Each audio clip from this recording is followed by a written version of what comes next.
Hello everyone. Welcome to my YouTube channel Shalini agri basic. और आज हम डिस्कस करने जा रहे हैं सपोटा कल्टीवेशन। इसमें हम ये सब पता करेंगे कि सपोटा कल्टीवेट किस तरह की जाए जिससे कि हमें गुड क्वालिटी और हाई यील्ड मिले। इस वीडियो को आप एंड तक देखिएगा जिससे आप ये वीडियो अच्छे से समझ पाओ। तो चलिए स्टार्ट करते हैं सपोटा कल्टीवेशन। सपोटा का बॉटनिकल नेम है एक्रस सपोटा। इसको हम कॉमनली चीको या सेपोडिला भी कहते हैं। इसकी फैमिली है सेपोटेसी और इसका क्रोमोसोम नंबर है 26। टाइप ऑफ फ्रूट है बेरी। एडिबल पोर्शन है इसका मेसोकार्प।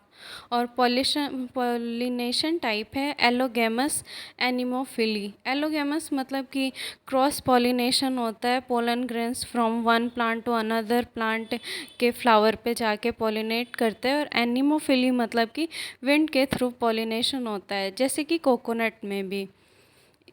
और नेक्स्ट है origin and distribution. Sapota is native of tropical America and is believed to have originated in south Mexico और सेंट्रल अमेरिका। सपोटा है tropical America का, जिसमें basically south Mexico और central America से बिलोंग करता है। Cultivated in West Indies, Philippines, Indonesia, Sri Lanka, India. इन सब देशों में, वेस्ट इंडीज़, फिलीपींस, इंडोनेशिया और श्रीलंका, इंडिया जैसे देशों में इसका कल्टीवेशन किया जाता है।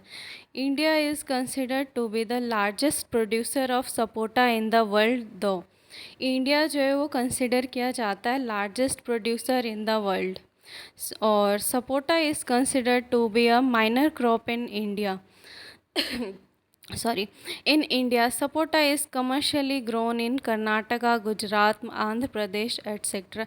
ये इंडिया में कमर्शियली कर्नाटक, गुजरात और आंध्र प्रदेश में कल्टीवेट किए जाते हैं। सबसे हाईएस्ट प्रोडक्शन इसका कर्नाटक में होता है सपोटा का। इसकी इम्पोर्टेंस और uses. Sapota is good source of sugars, protein, fat, fibre and minerals. Sapota good source है शुगर का, प्रोटीन का, फैट का, फाइबर का। और इसके अंदर मिनरल्स जैसे कैल्शियम, फास्फोरस, आयरन जैसे गुड अमाउंट में पाए जाते हैं। Sapota is a delicious dessert fruit. ये काफ़ी मीठा फ्रूट होता है। The latex from stems and immature fruit is used in the preparation of chewing gum. Stem और इमेच्योर फ्रूट से लेटिक्स निकाल करके च्युइंगम के प्रिपरेशन के लिए यूज़ किया जाता है। Fruits can be dried and made into nutritious powder which can be used in milk shakes and sweets. Fruits को ड्राई करके एक न्यूट्रिशियस पाउडर बना दिया जाता है जो कि मिल्क शेक और स्वीट्स में यूज़ किया जाता है। In countries young leafy shoots are used in salads और वेजिटेबल। इसके जो लीफी शूट्स होते हैं उसका यूज़ सैलिड और वेजिटेबल के लिए भी किया जाता है।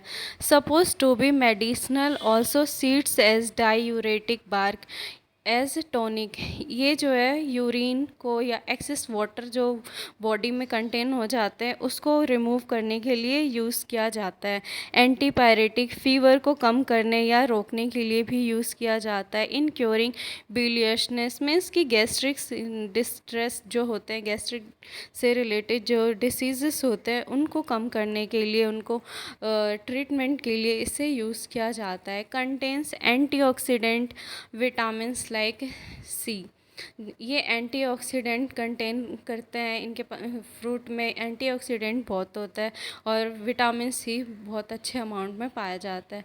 ये जो है सबसे हाई अमाउंट में विटामिन ई जैसे कि 410/100 gram and potassium 344 milligram by 100 gram present होते हैं। Fruit contains 12 to 14% sugar. Fruits जो है उसमें 12 से 14% शुगर रहता है। Climate and soil tropical fruit and can be grown up to 1200 metre mean sea level. Annual rainfall होता है इसका 125 से 250 सेंटीमीटर आर बेस्ट होता है इसका। Temperature range is 11 degree Celsius to 34 degree Celsius. 11 degree Celsius to 34 degree Celsius में ये अच्छा परफॉर्मेंस देता है। Dry and strong winds also damage sapota. Dry और स्ट्रॉन्ग विंड्स जो होते हैं वो सपोटा को बहुत डैमेज करते हैं, क्योंकि इसके जो रूट्स होते हैं वो शैलो पेनिट्रेटेड होते हैं, ज़्यादा डीप रूटेड नहीं होते हैं। ये can be grown in wide variety of soils. ये बहुत सारे वैरायटी ऑफ सॉइल्स में ग्रोन किए जाते हैं, जैसे डीप सैंडी लोम सॉयल हो गया और एल्यूवियल सॉयल हो गया और medium black soils are best. ये 3 तरह के जो है सबसे बेस्ट होते हैं। कैलकेरियस सॉयल्स भी, फिर पीएच इसका होता है 6 से 8, जो कि बहुत अच्छा क्रॉप प्रोडक्शन करता है इस सॉयल कंडीशन पे। कल्टीवर्स हैं इसके काली पट्टी, कमर्शियली ग्रोन इन महाराष्ट्र और गुजरात। काली पट्टी कल्टीवर्स जो है ये कमर्शियली महाराष्ट्र और गुजरात में ग्रोन किए जाते हैं। लॉन्ग फ्रूट्स, लॉन्ग और पुअर बियरर होते हैं इसके, ज़्यादा अच्छी बियरिंग कैपेसिटी नहीं होती है। जिंगर फ्रूट्स इन क्लस्टर्स, इसके फ्रूट्स जो है क्लस्टर्स में प्रेजेंट होते हैं, मीन्स समूह में प्रेजेंट होते हैं। वन जीत, ये स्लो ग्रोइंग है, काफ़ी स्लो रेट में ग्रो करता है। ढोला दीवानी, ये सुपीरियर क्वालिटी का होता है, सबसे अच्छी क्वालिटी का होता है। Ginger fruits larger superior. Sorry, यहाँ टाइपिंग मिस्टेक थी। भूरी जो है वो फ्रूट्स इसके लार्जर होते हैं और सुपीरियर होते हैं। Propagation, commercially propagated by grafting. इसमें ग्राफ्टिंग का जो टाइप है वो इनार्चिंग ग्राफ्टिंग के थ्रू किया जाता है। इनार्चिंग ग्राफ्टिंग मीन्स भेंट कलम, मीन्स कि जैसे कि दो लोगों का मिलना, वैसे ही दो लोग जैसे भेंट करते हैं एक दूसरे से, वैसे ही इसमें दो प्लांट के जो है बार्क को रिमूव करके उसको ये टाइड अप कर दिया जाता है, बांध दिया जाता है और फिर उसको ग्रो किया जाता है। तो इसमें ग्राफ्टिंग इस तरीके से की जाती है। इनार्चिंग ग्राफ्टिंग, एक रूट स्टॉक होता है और एक मदर प्लांट होता है, जिसमें से कि रूट स्टॉक का जो है अपर पार्ट से कट किया जाता है मैच्योर होने पे, और मदर प्लांट का नीचे पार्ट से किया जाता है जब ये एक दूसरे से ज्वाइंट हो जाते हैं तो।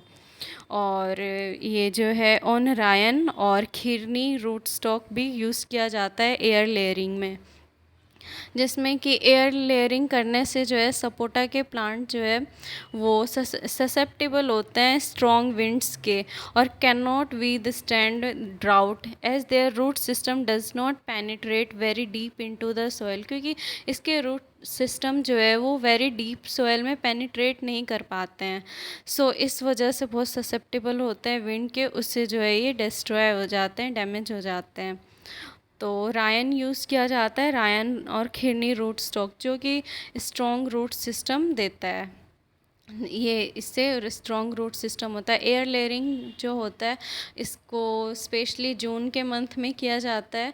एयर लेयरिंग में जो है 1 से 2 साल पुराना हेल्दी विग्रस और मैच्योर शूट जिसका लेंथ 45 से 60 सेंटीमीटर होता है, और इसका जो थिकनेस होता है पेंसिल थिकनेस होता है इसमें, मीन्स कि 1 से 2 साल पुराना विग्रस मैच्योर शूट लिया जाता है जिसका लेंथ 45 से 60 सेंटीमीटर होता है और उसकी थिकनेस जो है पेंसिल के आकार की होती है, और इसमें जो है 3 सेंटीमीटर वाइड जो है बार्क का दोनों सर्कुलर जो है वहाँ से रिमूव करते हैं हम, बार्क को, छाल को रिमूव किया जाता है नाइफ़ के थ्रू, और जिसमें कि बर्ड को कम्प्लीटली रिमूव कर दिया जाता है। वहाँ पे बर्ड मीन्स कि छाल को रिमूव कर दिया जाता है, और रूटिंग हार्मोन्स जैसे कि इंडोल ब्यूटेरिक एसिड और नेप्थेलीन एसिटिक एसिड 50 मिलीग्राम जो है लैनोलीन पेस्ट में मिलाकर अप्लाई कर दिया जाता है, जिससे कि ये हाईली मतलब जल्दी से स्पीड में अर्ली रूटिंग हो जाता है इसमें। और इसको जो है टाइड अप करके उसके बाद क्या कहते हैं उसमें टाइड अप क्या मीन्स वहाँ से छाल को रिमूव करके वहाँ पे मॉइस्ट स्फैगम मॉस जो है उसको उसके अराउंड डाल दिया जाता है, जिससे कि रूटिंग अच्छे से हो जाए ईज़िली। उसके बाद उसमें जो है एक पॉलीथीन से उसको पैक कर दिया जाता है। स्फैगम मॉस या फिर कोकोपीट 40% और गार्डन सॉइल जो है 60% डाल दिया जाता है मिट्टी, और उसको पॉलीथीन से पैक करके और फिर एक फॉयल पेपर भी डाल देते हैं जिससे कि मॉइस्चर लॉस कम हो। उसके बाद 3 से 4 महीनों में रूटिंग इसमें स्टार्ट हो जाती है और उससे हम एयर लेयरिंग से एक मदर प्लांट से सेम उसके जैसा ही क्लोन ले लेते हैं, डॉटर प्लांट। और जैसे कि इसमें फ़ायदा ये होता है कि मदर प्लांट अगले सीज़न में फ्रूटिंग करेगी, वैसे इसमें भी अगले सीज़न में डॉटर प्लांट भी फ्रूटिंग करेगी। अब इसका प्लांटिंग स्पेसिंग जो है 8 से 10 मीटर रखते हैं। पीट साइज़ गड्ढे का आकार 1 metre into 1 metre into 1 metre, लंबाई चौड़ाई और गहराई जो है 1 मीटर रखते हैं। प्लांटिंग सिस्टम जो है स्क्वायर सिस्टम है, मीन्स इसमें प्लांट टू प्लांट और रो टू रो जो है डिस्टेंस इक्वल रखा जाता है। हाई डेंसिटी प्लांटिंग के लिए जो है 5 मीटर इंटू 5 मीटर स्पेसिंग रखी जाती है। और बेस्ट सीज़न है इसके लिए मॉनसून सीज़न। प्लांटिंग टाइम है इसका जून से दिसंबर में इसकी प्लांटिंग की जाती है सपोटा की। इंटरक्रॉपिंग सपोटा के साथ इंटरक्रॉपिंग किसकी की जाती है, जैसे legumes and short duration vegetable crops में be raised as intercrop during pre bearing stage, like banana papaya जो है इसकी कल्टीवेशन की जाती है सपोटा के साथ। इरिगेशन ये जो है can tolerate drought to some extent but irrigation help in improving the yield. थोड़े टाइम के लिए ड्राउट को रेजिस्ट कर सकता है, लेकिन इरिगेशन जो है लगातार होती रहनी चाहिए जिससे कि इसकी इल्ड पे कोई अफेक्ट ना पड़े, अच्छी इल्ड हो। Regular irrigation should be given from planting till the plant established well. Irrigated copiously immediately after planting and on the third day and once in 10 days afterwards till the graft establishes. इसकी planting के बाद जो है irrigation हमेशा regular देते रहना चाहिए। जैसे स्टार्टिंग में प्लांटिंग के बाद थर्ड डे में देना चाहिए, फिर हर 10 दिन के बीच अंतराल में देते रहना चाहिए पानी, जब तक कि ग्राफ्ट जो इस्टेब्लिश ना हो जाए। फिर insufficient irrigation result in dropping of flowers. अगर इनसफिशिएंट इरिगेशन होगा तो फ्लावर्स जो है गिरने लगेंगे, फ्लावर्स का ड्रॉपिंग हो जाएगा फ्रूट बनने से पहले ही। फिर क्वालिटी तो छोड़ो, इल्ड ही जो है वो मेन डिक्रीज़ हो जाएगा। और drip irrigation can be more useful. Drip irrigation more useful होता है इसमें। कम इनपुट में हाई रिटर्न ड्रिप इरिगेशन में मिल सकता है और प्रॉपर यूज़ हो सकता है वाटर का। अब इसकी मैन्योरिंग, फार्म यार्ड मैन्योर जो है 400 kg दिया जाता है। नाइट्रोजन 400 ग्राम पर ईयर दिया जाता है। फॉस्फोरस 260 ग्राम पर ईयर और potassium 450 gram per year. Interculture weeding should be regular. इसमें वीडिंग जो खरपतवार होते हैं उसको रिमूव लगातार करते रहना चाहिए। Fruit setting is a problem because natural fruit setting is 10 से 12% in sapota. To for this spraying daminozide और 100 parts per million gives good fruit set and Plano-fix and 300 ppm gives fruit retention. Fruit setting एक problem है इसमें, क्योंकि natural fruit setting जो है 10 से 12% ही होता है सपोटा में। सो इसके लिए हम डैमिनोजाइड को स्प्रे करेंगे 100 ppm, जिससे कि गुड फ्रूट सेट हो। और प्लेनोफिक्स एक प्लांट ग्रोथ रेगुलेटर है जो कि 300 ppm देंगे जिससे कि फ्रूट रिटेंशन हो सके, फ्रूट सेटिंग अच्छी हो सके। Spraying are done twice before flowering and again at pre stage. इसकी स्प्रेइंग जो है फ्लावरिंग से पहले 2 बार कम से कम कर देना चाहिए। Training and pruning, no regular pruning is needed for sapota. इसमें रेगुलर प्रूनिंग की ज़रूरत नहीं होती है। प्रूनिंग मतलब कि जो ट्री का जो ढांचा तैयार है उसको लाइफ टाइम तक मेंटेन करके रखने के लिए और एक्स्ट्रा मीन्स अनयूज़फुल ब्रांचेस को, लीव्स को रिमूव करने के लिए जो कार्य किया जाता है उसे प्रूनिंग कहते हैं।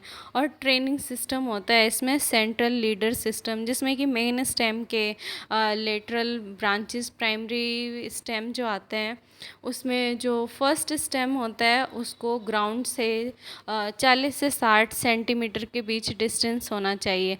जैसे 40 सेंटीमीटर जो कि मीडियम फ्रूट साइज़ के लिए रखा जाता है डिस्टेंस, और 60 सेंटीमीटर लार्ज साइज़ फ्रूट के लिए रखा जाता है। फिर जो बाकी ब्रांचेस, जो प्राइमरी ब्रांचेस होते हैं, उनके बीच डिस्टेंस 20 से 30 सेंटीमीटर रखा जाता है और मेन स्टेम को इसमें बढ़ने दिया जाता है। प्राइमरी स्टेम जो है लेटरल साइड में जो मेन स्टेम के होते हैं वो 4 से 6 कम से कम रहना चाहिए।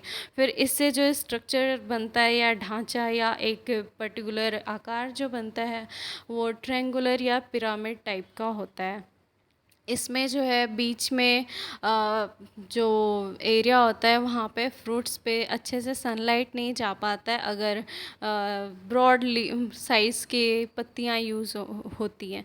तो इसलिए इसमें जो है पिरामिड या सेंट्रल लीडर सिस्टम में जो है छोटे आकार की पत्तियों वाले फ्रूट्स को ग्रो किया जाता है, जैसे कि आंवला या फिर इसमें सपोटा। हार्वेस्टिंग जो है सपोटा में start bearing second and third year, but commercial yield can be obtained from 7th year onwards. Sapota जो है वो सेकेंड और थर्ड ईयर से कमर्शियल यील्ड नहीं, नॉर्मली फ्रूट्स देना शुरू कर देता है, फ्रूट बेयरिंग स्टार्ट हो जाती है। लेकिन कमर्शियली यील्ड जो है वो 7वें साल से शुरू हो जाता है। मेन जो हाई यील्ड दे सके, ज़्यादा फ्रूट्स जो आते हैं वो 7वें साल से शुरू हो जाते हैं। Fruiting after 7 to 8 months after flowering के 7-8 मंथ बाद जो है इसके फ्रूट्स बन के तैयार हो जाते हैं। डेवलप्स डल ऑरेंज और पोटैटो कलर। हार्वेस्टिंग तब की जाती है जब इसका कलर जो है सपोटा का वो डल ऑरेंज हो जाए या पोटैटो कलर का हो जाए, फ्रूट का कलर। यील्ड जो है इसकी 3 years old plants gives 100 fruits. 3 साल का जो प्लांट होता है वो 100 फ्रूट देता है। 30 years का जो प्लांट होता है वो 2500 से 3000 फ्रूट्स पर प्लांट पर ईयर। मीन्स 30 साल का जो फ्रूट होता है वो 2500 से 3000 फ्रूट्स देता है पर प्लांट और हर साल में।